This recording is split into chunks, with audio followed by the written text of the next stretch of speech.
Yo, what is up? It's your boy Skyler, Game Time Diddy Verts, and welcome back to you see it, the Weekend Moneymakers podcast, baby. I'm in the new podcast room.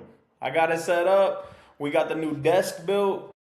Now it's just time to replace this chair, even though it looked like the king in the throne, you know what I mean? But, shout out. We got Curry up there, best shooter of all time. Got my boy above the rest, Kobe Bean, Ilya, Tapuria. And Volk, man. We got some heaters on the wall. I think right there might have to be the sack leader of all time. The single season sack leader. Myles Garrett, baby. I think that's what's gonna go there. I think I'm putting a jersey here. We're gonna make a couple more few adjustments, man. But it's coming together, man. It's coming together. I'm really happy with it. And we've come a long way. If you've been with me from the start, man, we just keep going up, bro. We just keep going up. I think the edits last week were fire. Let me know how y'all feel.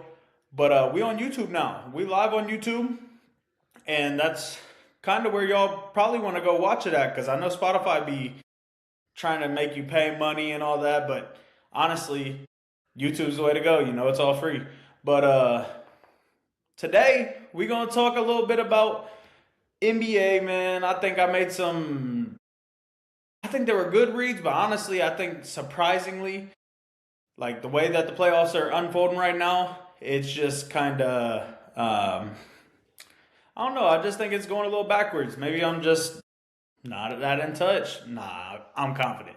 I'm gonna give you all a play for tomorrow on NBA. I might give you a little parlay to throw together too, with some player props. But we're gonna get into it, man. Right now, I think the worst read I made is the Lakers and Rockets are playing right now. But honestly, we're going to get into the Saturday games. That way we can get y'all to play together. So at the beginning of Saturday, we got, I do believe it is the Pistons and the Magic, first game of the day. The Magic have been looking tough, man. They've been looking real tough. I think they're giving the Pistons a run for their money and a tougher run than what they expected. And Durant hasn't been able to get off yet. I think he's due, though. So I think 15 points for Jalen Durant will be a good play tomorrow. But also, Paolo Banchero just been doing his thing, bro. He's a force to be messed with. And honestly, he's been using that big body to get in the paint and get buckets. I like Paolo too, but what worries me is like they have three guards that could score at will. And Franz Wagner, which is a small forward, but he plays ball dominant. And then you got Desmond Bane, which is probably the best scorer on their team this year so far. So it's kind of hard. I do like in between Desmond Bane and Paolo, man. Paolo gets a lot of free throws. He gets a lot of chances at the line, free buckets. So tomorrow I am going to go with the Pistons, though. I do think they make a good play tomorrow. I think they need to go up 2-1, and they just needed to remember who they were after taking that loss on the chin.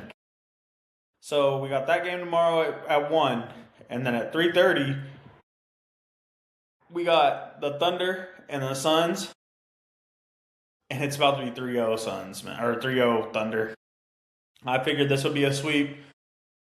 Doesn't seem like Devin Booker has enough for Shy and them, man. And I just think there's no real play other than you want to play like Shy 25 points. There is no Williams tomorrow. He will be out. So ahead of time, I think that'll free up some points for Chet and for Shy. So maybe a 15 points for Chet. I do like that play, but the Suns, Devin Booker's been consistent on 20 plus, so that's another parlay piece that you could put in for yourself. But obviously, I'm taking the Thunder in that game. So then we have the late game on Saturday, which is going to be the Knicks and the Hawks. They play at 6 p.m. In this game, there's a lot of things that I like, man. Jalen Johnson been balling. But I do think it's time for Nicole Alexander to get his buckets, man. He's due for a 20-point game in the playoffs. He's dropped off 3 games so far where he hasn't gone over 20. He's due, and I do see him popping back right here. I do like 20 on Alexander. And then on the Knicks side of things, bro, Brunson's going to take 30 shots a night. I mean, it's consistently 30 shots a night. And honestly, hasn't been playing as well as I thought he would in this matchup. The big man for the Hawks has really been stepping it up and playing really well.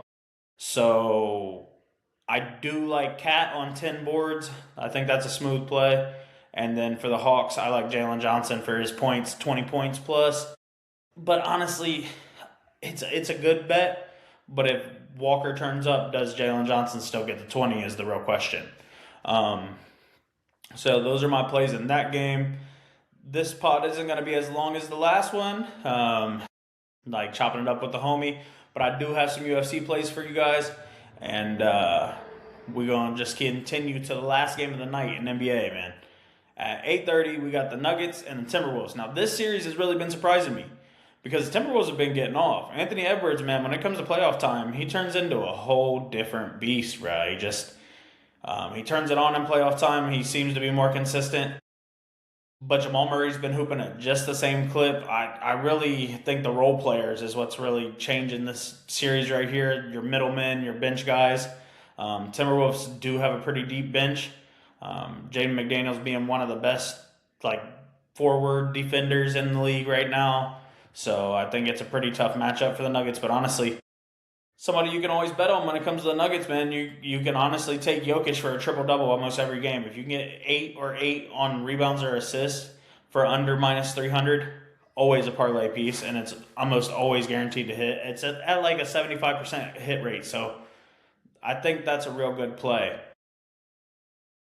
And then on the Timberwolves side, like I said, Anthony Edwards. I mean, it's 25 for Anthony Edwards right now. I'm pretty sure is a pretty smooth play. Hold on, let me pull up the odds. That way we can see and be right on the money, man. We can be right on the money with it and kind of put this parlay together as we go, because honestly, if we do, I can tell you what it pays out. So when we're going to NBA, I don't even think it's going to let us get the plays for tomorrow. NBA, and then we got Nuggets Timberwolves. So it's looking like Anthony Edwards for 25 is minus 174. That is always a good parlay piece if you feel that confident in something that's like kind of even money. And it's not up to minus 200, so you know it's always going to be a good play for a parlay if you like to keep it close. Or for my more safe guys, there's a minus 590 for 20 points. So if you want to go safe and a longer parlay, or just looking to parlay 1 or 2, 3 things together for a ladder, that would be a good piece for 20 for Anthony Edwards. Jokic. Honestly, Jokic had 27 last game. He had 24 the game before and 25 the game before that. The 25 line he's flirting with, and I don't like that for the simple fact that he's due for another game to go under. So I would stay away from Jokic points. But honestly, with rebounds, where he's had 15, 15, 13, you could get 10 rebounds at minus 2,200. Not a safe play. But 12 rebounds I just feel is always a lot. So I might fade that as well, honestly. I don't like the Jokic lines being that high. And his assist line, he missed pretty bad last night with only 3 assists. But in all reality, he's due to get back up there to 8. So if I can get 8 assists for him at a good price, it's definitely going on the lay. 8 is minus 250. I like that play. I think that's a good parlay piece. I keep saying parlay. Like, what is that, bro? Act like you podcasted before. But in this matchup, I'm really looking to see the Nuggets bounce back, man. I think they need it. Going down 3-1 against the Timberwolves will not look good for their first round bounce, honestly. So I predict the Nuggets to go back here. So I think it's going to be Nuggets, Knicks, Pistons. I like that 3-leg right there, honestly. Let's put it together for you and see how we rockin'. See if this is a smart piece. Might want to throw a little 25 on, maybe a little 10. So we're going to go Nuggets. We're going to go Knicks. 10 to win, 44. You put 25 on there, you're looking at 157 coming back. So I think that's a smooth play. And they're the favorites in those matchups. I mean, they're the higher ranked teams in those matchups. So it could be a gimme, you know what I mean? I really do like that play there. So I think that's it for me on the NBA. I do like those plays, man. Those I feel confident in. I'm definitely going to follow up on everything I'm posting. So we're going to talk a little bit about the UFC, man. We got a fight night event, but it's a lot of close lines. I love these main events where all the lines are like minus 100, plus 100, because it's like you can make so many different. The way I bet with money lines is kind of arbitrary, where I'll bet just a lot of outcomes in different fights and just kind of go through and change them. That way, if we get down to 2 tickets left in the last fight, you may have one with this guy and one with this guy, guaranteed money. Oh, guaranteed money is always a beautiful thing when it comes to betting. It happens quite often for me in UFC when I just go with the money lines. I like to get fancy with the method of victories. So let's get into it, and I'll give you a couple of both, man. So first off, we're going to start with heavyweights, where we got Buchecha versus Ryan Spann. Honestly, Buchecha's a bad man, bro, for 3 minutes. For 3 minutes. He is very violent for 3 minutes. And then after that, like dude is a world BJJ champ, like multiple time. His record in BJJ is unreal. But honestly, the thing about it is, like, he would be great on a mat. But once you get him in a cage, like, now he has to eat punches and all that. So you can't just roll around. And in all honesty, he just has a bad gas tank, dude. Like, once you get outside that 3 minutes, Ryan Spann should take over, and that's kind of fits into his game. Like, he's more of like, test you out at the beginning, get you into deep waters, test that tank, and just see if you can go the long distance. And then once he figures out you're done, buddy, he's on you. Dude has knockout power. Ryan Spann does have 14 subs himself. I mean, he honestly is a better striker and has KO power.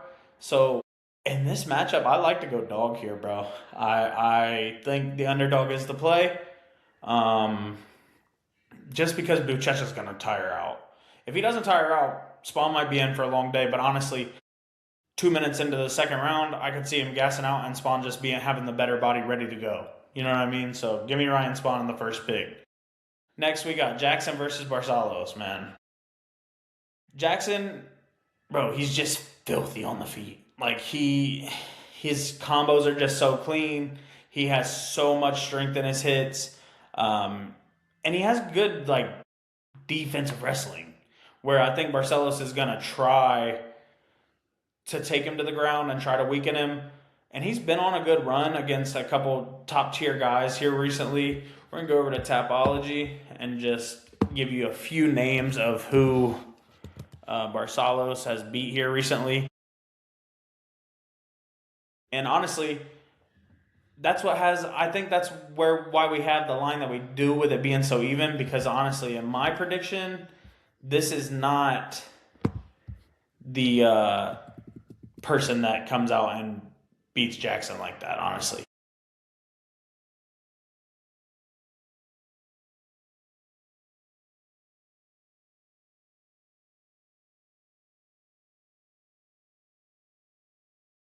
So Barcelos, his recent wins have come over Ricky Simone, good win.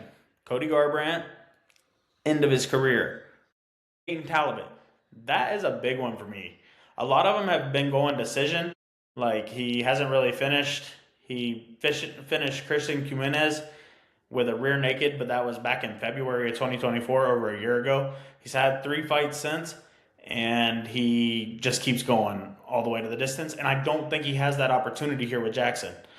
I think Jackson just brings that fire and brings them hands and sits dude down, bro. So my pick here is Jackson on Barcelos. Give me Jackson KO as a even deeper prop for you guys. And then we'll move on to the next fight, where we got Dangerous Davy Grant against Luna Martinetti. Martinetti is 17-0. My notes are folded right in the spot that I needed. Look, the issue with Martinetti is he is nice. Like, he is going to get his strikes in. But in all reality, he leaves his head open way, way too much. Like, he gives people really good chances to lay good shots on him. And that's something you can't do with Davy Grant. He has good power. super durable. Like, dude is, I don't think he's ever been finished. Maybe if he's been finished one time. Um, let's see here. Go down to the notes. He just got guillotined by Charles Jourdain, which was his first loss. And we just seen last week that Jourdain still got it like that. You know what I mean? Like, was that last week or was that 2 weeks ago? Yeah, last week. Last week on the Canadian card. Yeah, Jourdain is like that, man. So you can't really, you got to take that with a little bit of, you know what I mean? Like, he beat people like Damone Blackshear, Tavares. Like, he has some pretty good wins where he's not really finishing guys, but he's going to unanimous. He's dominating all 3 rounds. But in the same sense, he could knock this dude out. Like, he could definitely put this dude to bed. I think Davey Grant has some good strikes for bro that he's not expecting. So honestly, give me Davey Grant, but I'm not gonna lean on the KO for the parlay. I'm gonna go Grant by decision. I am. I think he could really tee up Martinetti, and Martinetti like hasn't fought somebody on Davey Grant's level yet, where Davey Grant's fighting these names that people would know, but in all reality, he hasn't fought a Davey Grant yet. So we'll see how it goes tomorrow. But give me Davey Grant unanimous. Not unanimous because I mean you could bet that if you wanted to do exact. I think it's too much of a stretch. Just take him by decision. Next we got Garcia versus Hernandez, man. Alex the Great Hernandez, like he's pretty good, but facing a guy like Rafa, he might be in a little bit of danger. Garcia is crafty. He's dangerous on the ground. He can really like make Hernandez worry. The thing that Hernandez is good at is striking. Like he's really good on his feet, and he is a good boxer with good power. But he has a harder time fighting his fight when he has to worry about getting taken down. Those are the type of people that beat Hernandez. Are the people you have to worry about taking him down, spam wrestling him, getting tired. Because once he's on the defensive and he can't stand forward and put them hands up because he has to worry about somebody getting in close on him, his value goes down the drain, honestly. Whereas if they do get to the ground, Garcia could get him out of there pretty early. If he could not get up or it comes the second round and he's been getting spammed, he's tired, I could definitely see Garcia pulling out a sub on him, which is a far-fetch. Like, I'm sure it would be a wider line on the bet, but I do like Garcia to win this fight. Now let's move on into the women's fight of the night, where you got Dumont versus Edwards. Edwards only beats garbage people. Like, she doesn't really have very many notable wins to her resume, you know what I mean? So when you're going up against a lady like Dumont, who is on a 6-fight win streak, she's 9-10 in the UFC, and she's not really trying to finish. She's just looking to dominate you for 3 rounds straight. So I do like Dumont on the decision play.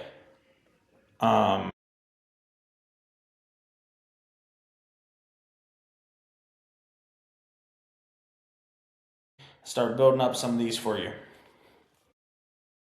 So we got, last but not least, we got Sterling and Zalal. Man, Zalal has some nice boxing. He's good on the ground. Like he's good on the offensive takedown, but he's not as great once he gets on his back, which kind of worries me in this fight for the simple fact, like, is he going to be able to get up? Is he going to panic and get choked out by Sterling? This is where Sterling has made his living. He's really good on the ground. Dude's looking to dominate when you get to the ground. And as much as he can finish you, he's not looking to. He's going to drag you into deep water. He's going to Marab you. Marab is literally his number one training partner for a reason. They kind of have the similar style. I think Aljamain has a little bit better striking than Marab. Marab is more dangerous and wild. But I think Sterling's more precise and like sets you up with punches to try to get get inside. No Diddy. Wow, can't believe I said it. Slowed it down and still said it like that. Um, but Aljamain, like, he's a prime point fighter. Like, that's just what he's gonna do. Zalal, though, if he does make this stay on the feet, I could definitely see Sterling going to sleep. As we've seen with O'Malley kind of just did enough to stay on the feet and then clipped Aljamain as he came in. So I think the two plays here, if you're going to bet either side, I think honestly it's a money line play on either side if you're going to arbitrary and just build a couple together. But in all reality, I think Zalal knockout is the smart play, and then Sterling decision is a smart play. If you're going to do method of victories, I think those are the two plays you have for this one. Let's see. Let's build a couple method of victories. I like to do 3-leg method of victories, but I honestly think there's a parlay in here that could be a cycle that we could play, which we'll start with the submission, and I think we could go. It's pretty big. Ryan Spann by sub at plus 750 is a monster play. But if you think about the way Ryan Spann fights and gets his submissions, his 14 submissions, he wants to club and sub you. Like, he wants to drop you with a hard shot and then jump on you. I could see that definitely happen in like the second round. Third round if they go deep. And let's see what the round play for just playing third round sub for Spawn looks like. Round 3 sub for Ryan Spawn, plus 5,000. I'm sprinkling. I'm definitely sprinkling on that. I'm playing that. I can't even fake. I like that play. Buchecha is nice on the ground, man, which is dangerous for Spawn. But in the same sense, if you're already unconscious as you're falling to that ground and you're not out yet and he jumps on your back, what can you really do without your gi on? Not much. So I do want to do Spawn by sub. This is going to be a crazy parlay. We're trying to feed the generations with this one. Let's go Davy Grant. I don't think Davy Grant wants to be my KO prop, man. I think it's going to be Montel Jackson. Yeah, let's go Montel Jackson KO with the Ryan Spann sub. And then let's finish with a points. That's the cycle. I've been watching Matty Betts for about a year now, and bro always does his own cycle. And this is my cycle, just based off of what I like. And then let's see. And I haven't watched his episode this week, so I don't know. We're going to see. If we end up with the same one without me watching their episode, we're just linked, bro. We're just linked. Aljamain by points. Those three things, if you put them together, off $10, will pay you $1,152. I'm putting $3 on it. I'm putting 3. What's a little 3-piece? You know what I mean? 3 to win $345. We talking scratch offs. Those are lotto picks. I do like that one. I'm gonna save it for later. And then let's make a couple money lines. With the most confidence, we'll go Spawn, Jackson, Barcelos, Spawn, Jackson, Grant, Spawn, Jackson. I said Barcelos like they weren't fighting each other with Jackson and Barcelos. We're going to go Spawn, Jackson, Grant.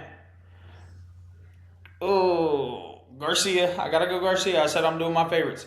Dumont and Aljamain. We going Aljamain for the finisher, bro. And that one, you put a little 5 ball on it. 5 to win 187. That's another banger. I'm giving out plays right now. I'm giving out banger plays, bro. Like, I'm going to hit tomorrow. UFC, I'm going to hit tomorrow. So follow these plays. I'm telling you, your blessings right here. Right here on this card.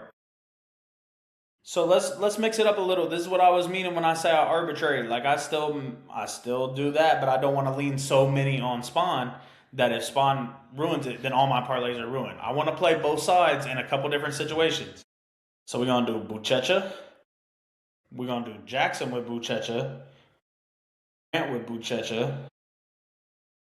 We'll go Alex Hernandez, Dumont, Law. That's 200 off 10. A five is a smooth 100. Five is a smooth 100. That's another play. If you just bet $25 and a lot of your parlays are over 100, you guarantee money, bro. You guarantee money. You guaranteed at least 4 times your bread if one of the 100s hit. But that's just the way I be doing it. That's the way I see it. That way I'm staying above water with the profit. So I like that one. We're going to save that one. And again, that one is Buchecha, Jackson, Grant, Hernandez, Dumont, and Zalal. Let's go. So into the next one. And this is going to be my last play for y'all because I do think there are a couple KOs that we can play since we don't have a Zalal method of victory yet. We're going to go Zalal KO, which is at plus 440. That's a monster start to a method of victory parlay. We're going to go Dumont. Dumont by points. Now, we heavy on Dumont, but I feel pretty confident. I think this is one of my most confident picks of the weekend. And I usually never make women's fights my most confident pick. But honestly, the way that this fight stacks out to me, I definitely got to go Dumont as one of my favorites. Dumont by points, which is only minus 140. If you could pay the extra, you could do Dumont minus 215 just on the money line, just in case she finishes a fight. You know what I mean? And she usually doesn't. So Dumont money line, Zalal KO, and last but not least is if Garcia cannot put Hernandez on his back foot, Hernandez KO. 5 pays 176. 5 pays 180. You up big. Those are some money plays. Those are right out the brain, right off top, just sitting here building, chit-chatting with y'all. Yeah, that's the podcast for the week, man. This has been your boy, Skylar Game Time Diddy Birds, man. And I just want to thank y'all for the continued support, popping up, showing up, listening, giving me feedback. Just let me know what you like to hear, man. Let me know what I'm doing good, what I'm doing wrong. What would you like to see? Because I'm an open book. Like, I'm just getting into it. Just starting these videos on the podcast. And we're going to keep it rolling, man. All right. I'll talk to y'all. Peace.